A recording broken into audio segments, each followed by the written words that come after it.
నమస్తే మిత్రమా, ఈ రోజు నేను మీకు చెప్పబోయే ఈ కథ మీ జీవితాన్ని మార్చేసే శక్తిని కలిగి ఉంది. కానీ ఒక్కటే షరతు, మీరు ఈ కథను కాస్త శ్రద్ధగా వినాల్సి ఉంటుంది. ఇది ఒక జింక కథ. ఒకసారి ఒక జింక అడవిలో నీటి కోసం వెతుకుతూ తిరుగుతూ ఉంది. ఇక్కడ అక్కడ అల్లాడుతోంది. దానికి చాలా దాహం వేసింది. చాలా సేపటి నుంచి నీటి కోసం వెతుకుతూనే ఉంది. కానీ దానికి ఎక్కడా నీళ్లు దొరకడం లేదు. అడవిలో కాసేపు ఇటు అటు తిరిగాక ఆ జింక ఒక చెట్టు కింద కూర్చుండిపోయింది. అది కూర్చున్న వెంటనే దానికి ఒక నది పారుతున్న శబ్దం వినిపించింది. వెంటనే అది పొదల చాటు నుంచి లేచి ఆ నీటి శబ్దం వచ్చే వైపు వేగంగా వెళ్ళింది. అక్కడ దానికో పెద్ద నది కనిపించింది. ఆ నదిని చూడగానే జింకకు ఎంత సంతోషం వేసిందంటే దానికి మళ్లీ ప్రాణం వచ్చినంత పనైంది. అది వెంటనే పరిగెత్తుకుంటూ ఆ నది దగ్గరికి వెళ్ళింది. ఎప్పుడైతే అది నీళ్లు తాగడానికి తన తలని నదిలోకి వంచిందో అప్పుడే దాని చూపు తన కుడివైపు పడింది. కుడివైపు చూడగానే ఒక వేటగాడు చేతిలో బాణం పట్టుకుని గురిపెట్టి నిల్చొని కనిపించాడు. సరే అని తన ఎడమ వైపు చూస్తే అక్కడ పొదల వెనక ఒక సింహం కనిపించింది. జింకకు నీళ్లు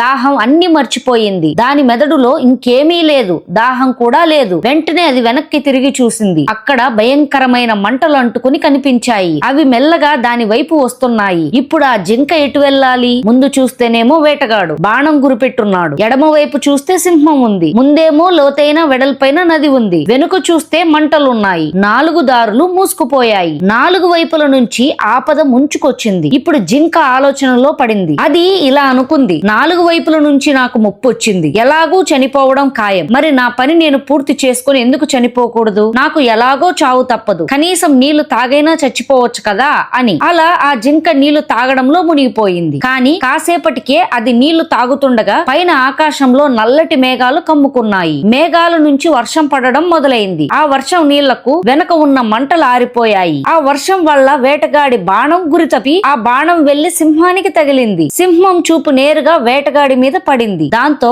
సింహం ఆ వేటగాడి వెంట పడింది. జింకకు విషయం తెలిసేసరికి, అంటే జింక నీళ్లు తాగడం పూర్తి చేసి తన తల పైకి ఎత్తి చూసేసరికి కుడివైపు ఉన్న వేటగాడు కనిపించలేదు. తన ఎడమ వైపు చూస్తే సింహం కూడా కనిపించలేదు. వెనక్కి తిరిగి చూస్తే ఆ మంటలు కూడా ఆరిపోయి ఉన్నాయి. ఈ కథలో నీతి, స్నేహితులారా, ఈ కథ నుండి మనకు ఏం అర్థమవుతుందంటే మనిషి జీవితంలో కూడా సమస్యలు వస్తాయి. కానీ వస్తే మాత్రం 4 వైపుల నుంచి వస్తాయి. అందుకే ప్రతి మనిషి మారిపోతాడు. తన సమస్యలను చూసి భయపడిపోతాడు. మరి ఇలాంటి పరిస్థితుల్లో మీరేం చేయాలి? మీరు భయపడకూడదు, కంగారు పడకూడదు. ప్రశాంతంగా ఒక 2 నిమిషాలు ఆలోచించాలి. జింక దగ్గర కూడా చాలా ఆప్షన్స్ ఉన్నాయి. జింక ఆ పరిస్థితులన్నిటినీ చూసి కావాలంటే నీళ్లలో దూకేయొచ్చు, లేదా ఇటు అటు పారిపోవచ్చు. కానీ అది ప్రశాంతంగా ఆలోచించి తన పని తను చేసుకుంది. అది నీళ్లు తాగడానికి వచ్చింది. నీళ్లు తాగుతూ ఉండిపోయింది. మనిషి కూడా తన విజయానికి కొంచెం దూరంలో ఉంటాడు. కానీ అతనికి కష్టాలు కనిపించడం మొదలవుతాయి. ఇంటి సమస్యలు, డబ్బు సమస్యలు. దీని వల్ల